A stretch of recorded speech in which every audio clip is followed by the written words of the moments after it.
AMP presents AI, the Creative Take, the second in our series of panels on artificial intelligence and how it impacts the ad music industry. As the landscape of AI continues to rapidly shift, how are leading music creatives responding? This panel brings together leadership from several AMP member companies to discuss their views on AI and how it will or won't impact the work.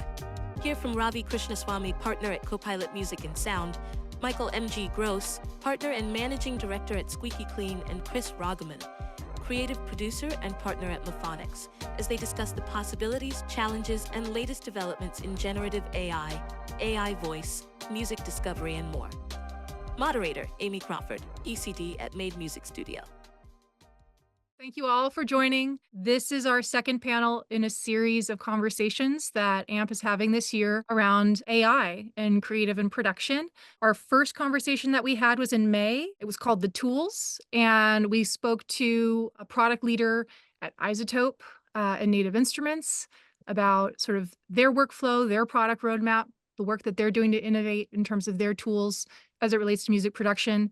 And we also heard from a co-founder of Kits, which is one of the leading AI voice companies as it relates to producing sort of singing voice for music. So that was a really interesting panel. Worth noting for those who missed it, there were some questions that came through for tonight's discussion related to tools and opportunities in workflow. So I encourage folks that missed that first panel to go back and check that out if you're curious about things like how AI factors into mix or plugins or looking at that kind of thing. So I'm really excited tonight for this discussion.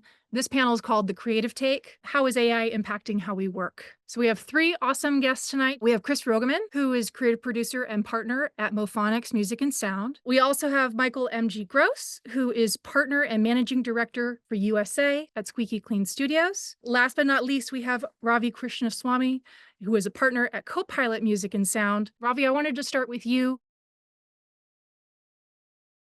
Yeah, so when COVID hit, I had just gotten into Brown to study musicology. So I'm not a computer scientist. I'm not studying AI and music from a code level or building things. But I got into this because I had to write a master's thesis early on, and I decided to do a little ethnography with AMP and look at AMP's impact and influence over the time I was in the industry. And a lot of it came down to looking at how some of these big technological shifts changed how we worked, changed the value of what we did. I was thinking a lot about how we created value socially in our music by getting together in studios and spending time with our clients, and how the whole Dropbox thing and everybody freelance kind of, created some big shifts in the industry. And so that kind of led me to thinking about, well, where is that next shift happening in the industry? And I was looking at, even before a lot of the hype articles came out, I could see AI and automation kind of coming for what we do, and trying to gain a foothold. And so just to, kind of frame how I'm studying it, coming in from the academic weeds, I'm really informed by science and technology studies, which is sort of a way of trying to understand how technology is shaped by culture and economic factors, political factors. It's not inevitable that the AI that we have right now didn't come from the heavens or evolve perfectly mathematically. It's a result of a lot of people making a lot of decisions and having a lot of different opinions and a lot of different social contexts. So as part of that, I'm doing ethnography in the industry. I've been going to a conference called ISMIR. I went last year. I'm going again this year, which is where a lot of the developers gather and share their newest research from a computer science standpoint. And I'm talking to them about how they see themselves, what they really think they're doing when they're creating stuff like Suno and Udio. I'm also kind of looking at this through a critical data studies lens, which is the idea that you've probably all heard about with image recognition, facial recognition, having, racial biases. Well, systems that are built to analyze music may have biases too. So I'm really interested in that angle. And that kind of intersects with my time in the jingle business and advertising and TV, because I think these libraries contain a lot of cultural opinions about what certain genres relate to when it comes to, when you might use a classical piece versus a hip hop piece. And those things are getting baked into these algorithms and these data sets. So I'm kind of interested both in the ingestion of libraries that people like us have built and the sort of assumption that these libraries represent some sort of corpus of musical knowledge and what that means to us when they're being built by people who write for TV and advertising. And then I'm also looking at, what it's going to mean for these systems to create the music we hear out in the world, and how that's going to change how people think of composition and being a composer, and whether the 10-year-old who's making something in Suno or Udio, thinks of themselves as a composer, and what that might mean for us. So that's how I'm interested in all of this. That's amazing. Thank you. And I think that conversation about bias is really important to have, right? We've seen that play out with FN Mecca, which was a project, I think, of Columbia Records a number of years ago. And as some brands have ventured into looking at creating visual assets with AI, what does that look like? And where are those data sets sourced that can kind of be more inclusive in terms of points of view? I think that's a really important conversation to have. MG, I'd love to hear from you a little bit. There were a lot of questions that came through in terms of curiosities about workflow. What can you share with us about how you're thinking about that at Squeaky Clean? Happy to be here. I work at Squeaky Clean, which is a music and sound company. We've got about 6 studios, 4 in the US and 2 in Australia. We sort of have an integrated pipeline. I think our specialty, people come to us, is for original score primarily. We're sort of known for that custom experience. And just at a high level, I think we're bullish about it, about AI, and I don't mean in the generative AI sense, but I think we see it as something that we want to lean into and study and educate ourselves on, and we think of it. Our strategy is to think of it as a creative tool, a set of creative tools that are out there. And if you think about the history of music creation and the listening experience, it's, if ever there was, a medium, an industry that is, sort of disruptive and has been disrupted, it's this one, right? From how music is recorded over the years, the democratization of the recording process, to how it's consumed. It is, every 20 years, you could say, it completely upends itself. And following these periods of extreme disruption, there is a lot of swirl, a lot of chaos. How will the industry and the commerce of the capitalistic, nature of it, how does it react to it? It gets kind of crazy, and then things kind of pull themselves back together. And these big questions of these feelings of fear and these feelings of revenue and the creative process, these has occurred for, since the gramophone. And so I think having that historical precedent in mind, it's important to remember that this has already happened in terms of precedent with this kind of thing. What happens is somebody comes along and they're unafraid of all of that red tape and stuff, and they just kind of use it to be creative, and surprises happen in which all new modes of expression, new ways to create, new sounds, new ways to consume the listening experience, all of that changes and adapts to the new market and these new things. And I think that's, for us, that's important to remember. And so we're leaning into educating ourselves about it, the emerging tools that are out there and how it can help our business is sort of our, is top of mind. We talk about it all the time. We are putting things into practice as well. Amy, I don't know if you want me to just list that stuff out. I'm sure we'll come back to that stuff. But we are finding all sorts of use cases that are benefiting our teams of composers, songwriters, producers, and our workflow as well, and finding exciting new ways to work it. What we're not doing is changing our process with the product of how we deliver or even how we write. We still are a company that has staff composers, staff songwriters, staff lyricists, producers, creative people, and we freelance out a lot as well to humans who create this music. And I think it's important to remember, even if things potentially get generic does not equal epic. Those two things are not corollaries. There's always going to be a need for experts in this field, like these two guests, and Amy as well on the panel. There's always going to be a need for tastemakers, and there's always going to be a need for a pilot, a captain, so to speak. I would like the image of an airplane pilot in the cockpit who's got these tools at disposal to fly the plane. That is the mindset. That's our mindset. It's not going to be something where you just flip a switch and it's this thing, and it's even if it is, we can all tell the difference between shit and quality, and there's always going to be a need for quality and a market for the quality as well. So of course we have fears, and we have things that we're wondering how it impacts our business as the technology evolves, and it evolves at such a rapid pace. right? We can look at like where some of these generative AI companies are now versus where they were a year ago. But I think it's one where we are cautiously optimistic about it, and we want to lean into it and be experts in it as well, so that we can be as informed as possible in how we work with our clients and answer the briefs that come in.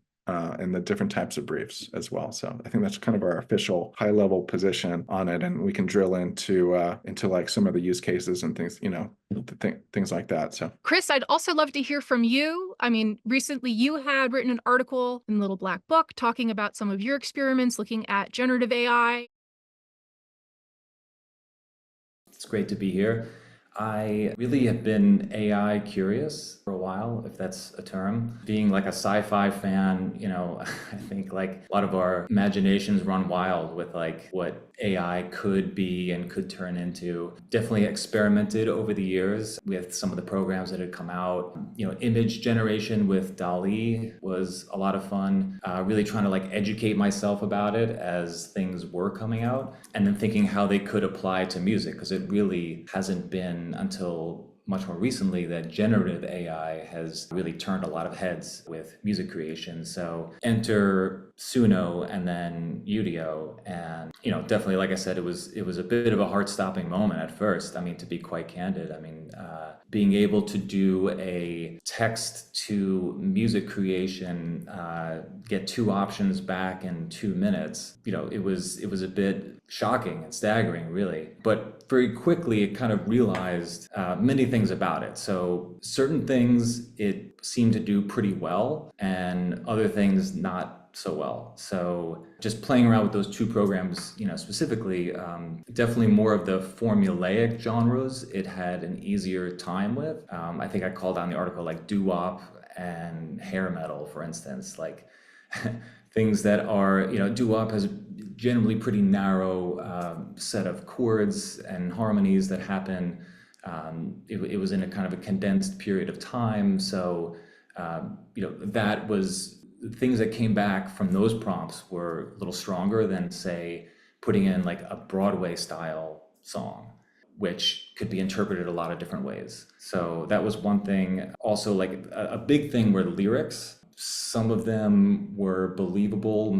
A lot of them were kind of jive. Anybody who's played around with generative AI has seen, those telltale artifacts of, the 6 fingers in Midjourney or things like that, where you're like, oh, okay, that's not real. A lot of that, happens lyrically. But the big one for me was emotional quotient. Like anything that required any kind of subtlety or nuance, any kind of genuine emotional quotient really felt flat with the generative AI. So that was quite interesting. I could see how it very quickly could be a powerful tool for ideation, because again, you get 2 pretty fleshed out ideas in under 2 minutes, but also iteration was something that was kind of missing at the time, and that has gotten better, meaning it's difficult to modify the ideas that you get back from that. So that, as we all know in this business, is a huge part of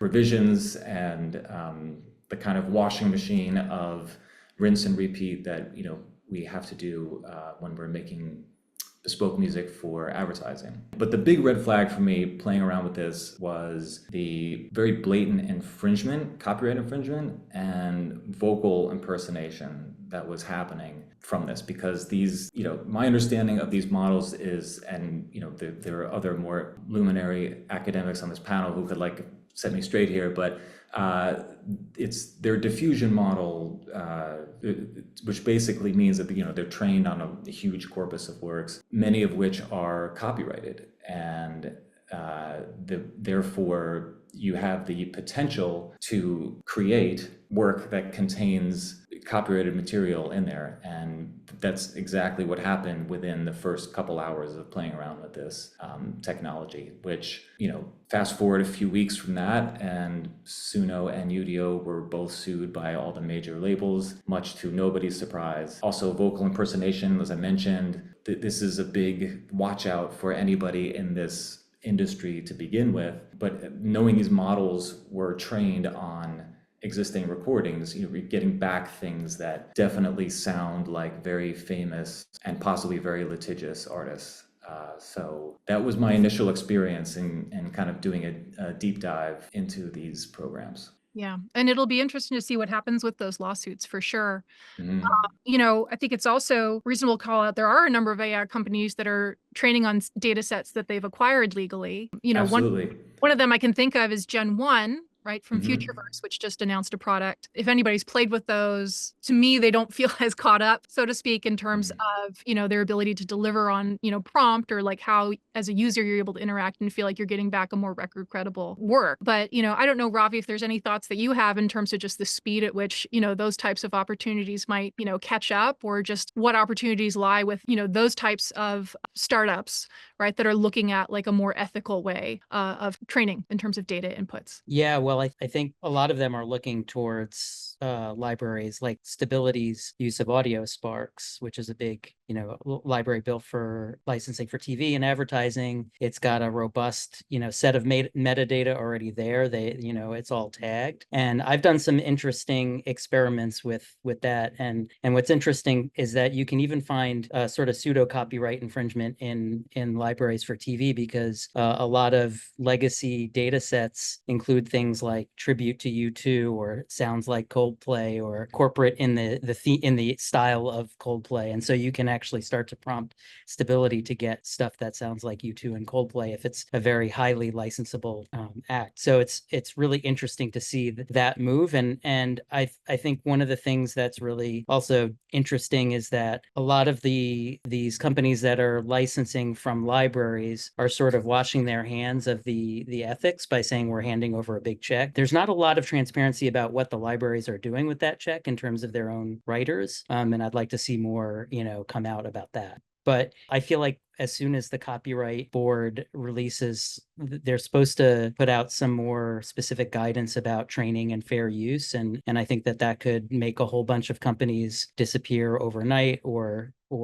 thrive overnight, depending on how that goes. MG, is there anything else you'd want to add? I would just, as a counterpoint, like I know Suno and Udio are like, they're like the bright, shiny objects over here, right? Like the media is attracted to that. We're all like looking at that. And we can have a discussion about that. But to me, like, I'm not really interested in those things. Like that, to me, those feel, it's still novelty stuff. Like I don't see any of those things as creative tools, but there are creative tools. And I want to list out some companies that would benefit the composers on this call. Like, and they benefit us every day. And we're finding real, tangible, positive use cases. And I'll give specific examples. Like we've been working with a global fashion brand on a basketball campaign. And the idea was they wanted 90s hip hop instrumentals. And this is all in concept stage. This is like pre-production, right? So typically if you're music supervising a project and you need to get an instrumental for an older track, that's, you know, you would request, you would, or it stems even, you would request the instrumental and the stem sort of like after the license is completed or right before the license is completed. But in this case, like it was all concept stage and like ideation and exploration of what's going to be the right song with this idea. So there's a tool out there called lawlaw.ai that stems out tracks and creates instrumental recordings. And it's not perfect, but it is something that really is, it's actually like really cool to play with. So like they literally wanted like 1993 to 2008 hip hop tracks. So I could feed these tracks into Lawlaw and split out the instrumental and then lay those back to picture for the, you know, the temp edit. And we could actually like use that to inform the creative process and work with the art director and the copywriter to be like, what's the right song for this script, for this tone, the pacing of the edit. And it opens things up in really interesting ways. ChatGPT is another one where it's like, yes, it's like people are using it as like a search tool, right? Or like script writing tool. But we had a Super Bowl project in which client wanted like a really zany lyric approach to like the you know what the execution was going to be. And you know, in that process, like I'm going to hire singer-songwriters. I'm going to hire 12, you know, like some of them, are on this call, like where it's like, please write me a song. Like, great, I'm going to give you a guideline for lyrics. I may give you agency or lyrics or client or lyrics, and you can take those and riff with those. But it was also like, this is a Super Bowl spot. They want it zany. Like, let's get weird, right? So I can prompt ChatGPT to write me some wild lyrics, and what I get back is a spark, right? It's a spark of an idea. You can modify, play with it, make it weirder, and then you end up in a place where you didn't necessarily know you were going to get. And then I can give those lyrics to a composer and have them write music around those lyrics. And when we got back was something really, really cool. In that sense, like, we're having fun with that sort of thing. And there's all sorts of tools out there. Cyanite is an amazing one. If you have a catalog of music, you've amassed a body of tracks and have an intern doing your metadata tagging and things like that. Like, Cyanite is an amazing tool that will do the metadata, will create metadata, tag all your tracks. You can take that metadata, import it back into your track, and that opens up search in a different way in terms of like when you get briefed for a project, or like if you're, putting together a mailer with a playlist and you want to have a certain theme, like, oh, right, there's these new tracks or these older tracks I hadn't thought of, and it opens up new licensing possibilities. There's a million other ones of these, like, Fader is an amazing one as well for stemming out tracks. That's one that we play around with. Even algorithms with music supervision, suggestions of other songs and similar songs leads you in an interesting path too, with like when you're doing music supervision projects of rounding out 25 to 50 songs in that round one or that round two or round three. I think there's like really interesting, ways to improve your catalog searches through metadata tagging stems. We have older tracks that we don't have stems for. We've lost them. Like, they're 15 years old.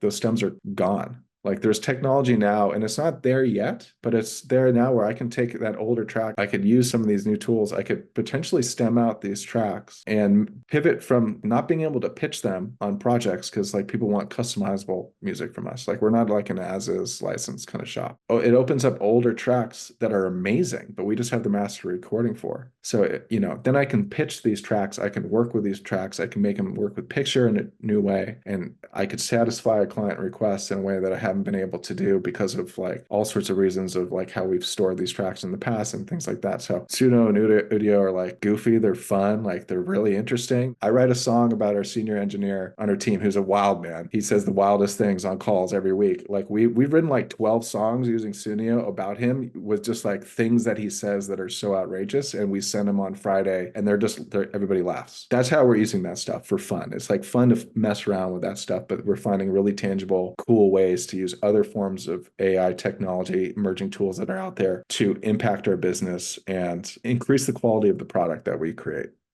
End of rant.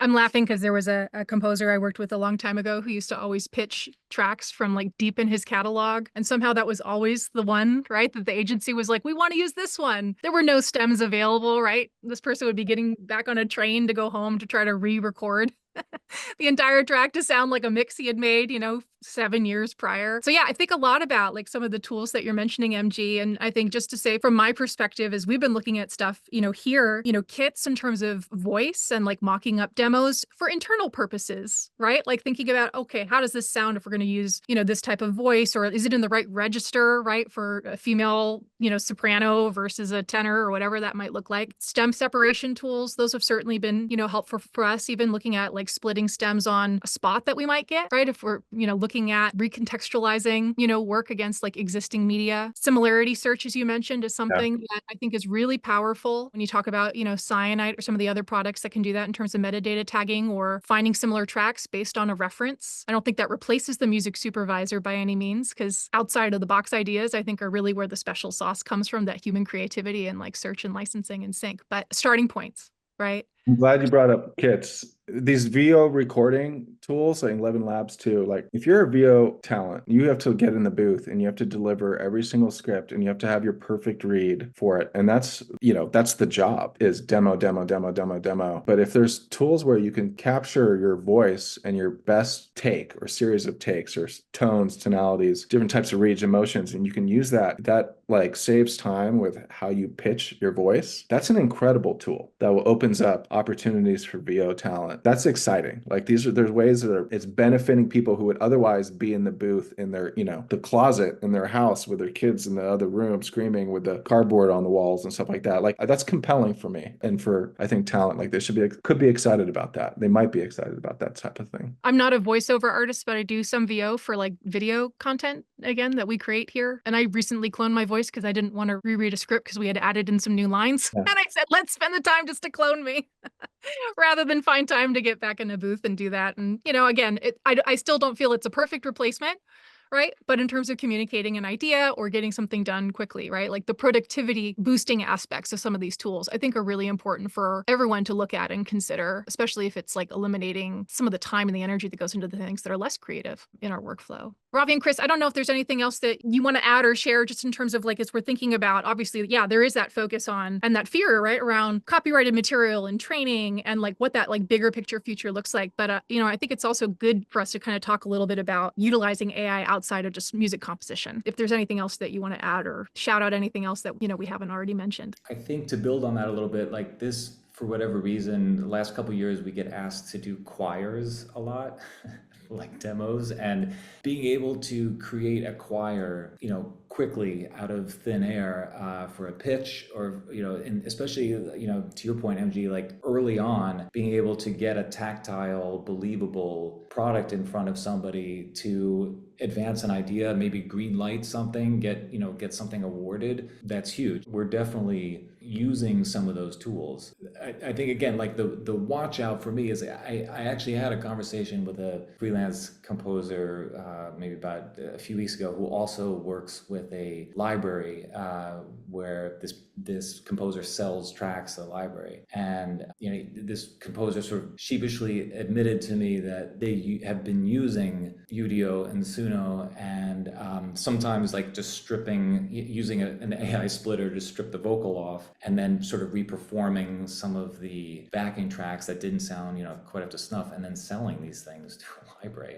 I had to have a kind of sobering discussion with this person about the ethics and legality behind that. So I think that like while it lowers the barrier of entry for a lot of people to start ideating very quickly, there's just a few kind of watch outs there as well. It's important to remember too, like, yes, you can, to Kris's point, you can push a button and you can get a song in 2 minutes. Yes, you can. But you know what that technology can't do is take notes. It doesn't do revisions. And like, show me a project in which, Amy, where we created the first version of the song and it went final, like it's finding a diamond in the rough when that happens. Like you can't do revisions, you can't take notes, you can't brief Suno to like make a song and then like, hey, cut it into 15s and 30s for me, and like, it needs more of a build at the end, and like, can you work in this instrument? It doesn't do those things. That's why you need a human composer, like why these amazing talented people on this call like exist. Like we have to design this thing perfectly to fit the media in which we're working with, the application. So to me, that stuff is like, it's fun, it's a novelty right now, and maybe it progresses and we'll keep an eye on that, but it's not replacing the real thing. There was an article today in the Times talking about AI impacting Hollywood, and there was kind of a focus for a moment on film editors and audio editors and kind of folks in that space. And they highlighted things like isotope, right, that in terms of like eliminating noise in a dialogue of a scene, kind of where those tools have come in and kind of shifted the workflow or lowered the barrier of entry in terms of people taking on that kind of work. Or for a video editor, whereas maybe that was once a full-time job, now maybe they said my workflow would be cut by a third in terms of like people might opt to use a certain tool to get to a first cut on something before refining with a person. Just as you're speaking, MG, it's just one of those kind of provocative things. And I don't know, Ravi, if you have any thoughts, but just as we talk about the things that AI can't do right now in terms of that human touch or like that communication, do you see that at some point, like on the horizon in terms of like kind of greater creative empathy, or dialogue or iteration, on some of its output coming? Oh yeah, people are thinking about this for sure. I mean, I like to think about it as like AI can kind of, and maybe forever AI can tell you, like can can produce what something could be, but only a human's going to decide what it should be in this kind of work. Like AI can't tell you which version it generates to pick. Like somebody has to be on the other end listening to it. And I think just to kind of like weave into the conversation you've been having, like I'm looking critically at a lot of what's going on in the industry, but I'm also I'm conducting a lot of interviews and using Otter to transcribe all my interviews. So I'm using it, and it would take me a much longer time to sit there with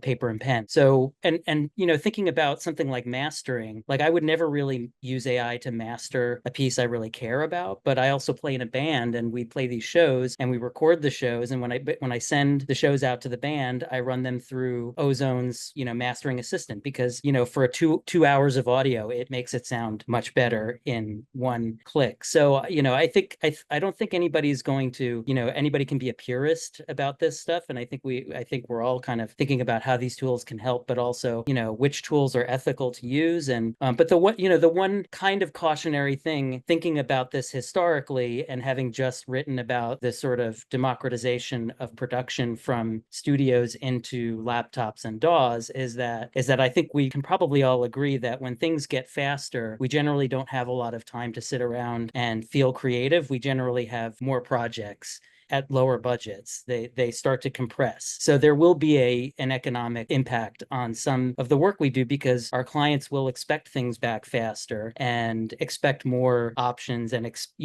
their expectations will ratchet up as our tools ratchet up, and we have to be prepared for that too. Ravi, you just said the magic word too, which is more, right? Like with more, there's a tech brand that is doing like real-time edits for the Olympics, right? And they're creating all these edits and all this more for less. Yes, Carrie, that's true. Well, depends on how you look at it. Like there's new types of projects that are happening because of the type of technology that's happening out there, where like suddenly you need 70 music tracks or 70 music edits for 70 films that would have taken, who can make 70 films? Like now you can make 70 edits, and suddenly you have a whole new use case for music and for composers and sound designers and mixers, and more for less. But also, I think it's a glass half full, glass half empty. I think more leads to new exciting projects, different types of briefs, new creative opportunities as well. But with the caveat of everything Ravi just said, and Carrie too, yes, we will be impacted in all the realities of less time, maybe less creativity. That's the nature of this game too, isn't it? Right? To build on that too, real quick, MG, the Peter Jackson Get Back documentary would not have been possible without tools like Isotope and the denoising and being able to separate, a different dialogue in an incredibly chaotic and noisy. I mean, just looking at their setup at, Twickenham Studios, it's like, how did you do this? And being a Beatles fan, that was a gift to the world, that we all got to enjoy that. And, having to sift through hundreds of hours of audio and just making it digestible like that, and to really put something like that out. I agree with you. I'm conscious of time. And also for anybody on the line, if there are additional questions, we got so many amazing questions. We will continue to bank those questions. If we didn't get to them today, we'll get to them in another conversation. But if there's anything else that's burning for anybody here, please drop it in the chat. I did want to kind of flip over briefly, because we started to talk a little bit about clients and client deliverables and how that workflow and expectation might shift. So certainly we've heard from a lot of people who are very curious right now. And I see this as an opportunity just for knowledge share. What are the conversations like with clients right now about the use of AI? Are we seeing agencies or brand partners beginning to adopt any values around AI, or is it still sort of undefined? That was a theme that came through a lot, just in terms of understanding. And I think the answer in my mind is probably that it's very inconsistent right now. But I'm wondering if any of you have any thoughts or perspectives to share in terms of sort of how are clients starting to think about this, because obviously we're creating things to deliver to them, potentially to own or very likely to own. And so there's obviously these questions I think are burning for them too. I could jump in on that real quick. It's funny because I think when DALL-E and Midjourney and these image generation AI platforms were really taking off and getting a lot of headlines, we heard a lot from our clients, oh, we can't afford this 1960s Italian classic song. Can you just throw it in an AI and make something new for me? Or like these sort of requests that like the technology like still isn't there for, but yet like because I think everybody had the wow factor of what they were seeing with, again, DALL-E and GPT. So it's funny that we had a glut of requests like that kind of early on. Enter Suno and Udio, and those types of requests have kind of died down. Also, we've kind of gotten wind, like a lot of the holding companies at least have discouraged a lot of the agencies from using a lot of the AI tools that are available to the public for a lot of like privacy reasons and other reasons, and are also putting big money and muscle behind developing their own proprietary AI engines. And a lot of those are actually like powered by OpenAI or other, available tools. But I feel like those kind of specific requests have changed and have moved in that way, at least from what we've seen. Yeah, I'd agree with that. Like it's being written into AOR contracts for sure. Not every agency, but a lot of clients are mandating that there's no AI being used in the creation of their the IP that they own. And we've gotten calls from some clients being like, "Hey, just double checking you're not using AI in like the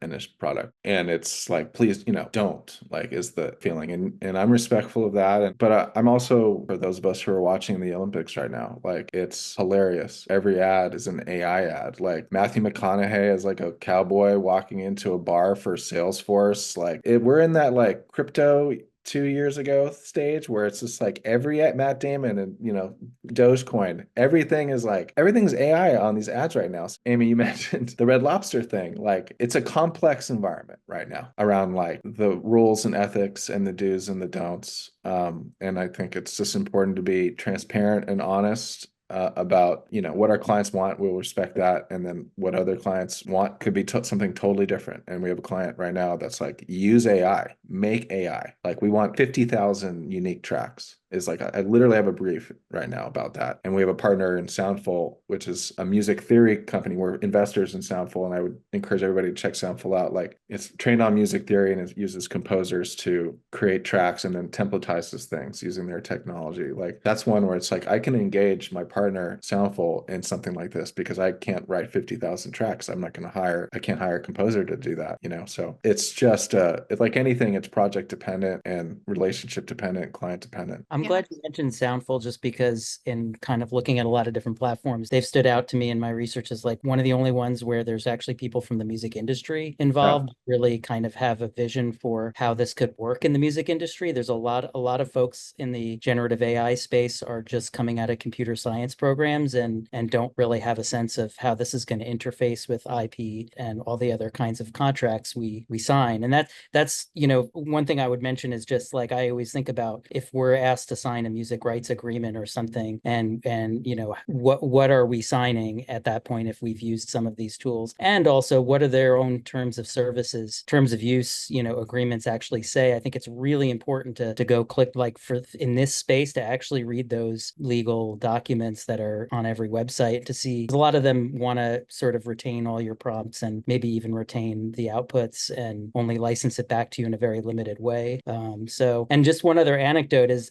just to hop onto the conversation about the bubble. Without going into too much detail, we recently had a request that was sort of like so vague about how we were going to use AI. It was more about being able to say we used AI than what it was going to do in the project. That's when I could tell like the hype was real. I mean, like the hype was really running throughout the industry. Yeah, just to add, I think, and MG, you mentioned Red Lobster. That came up in our sort of like pre-talk for this, but if folks had seen a little while ago, there was Cheddar Bay Eye, which was a project that had come out. Red Lobster had posted a lot of what seemed to be, generative music based on like the products and kind of jingles and different musical styles that they posted on their YouTube. And again, just to share from my side, yeah, it seems like things are all over the place. Like different clients are going to have different levels of risk tolerance and different levels of risk aversion, right? We have one client that's asking for assurance that nothing is being created with generative AI. And there may be other clients, to your point, MG, that are just really somehow they've convinced their legal team to like chill enough to take these kind of risks, or, engage in these types of stunts, or just to do something that feels like really like part of the cultural zeitgeist in the moment. And I think longer term, my feeling is just how do we continue to use these things to solve real problems and real challenges? And I think that's where you start to get to like the sustainable solutions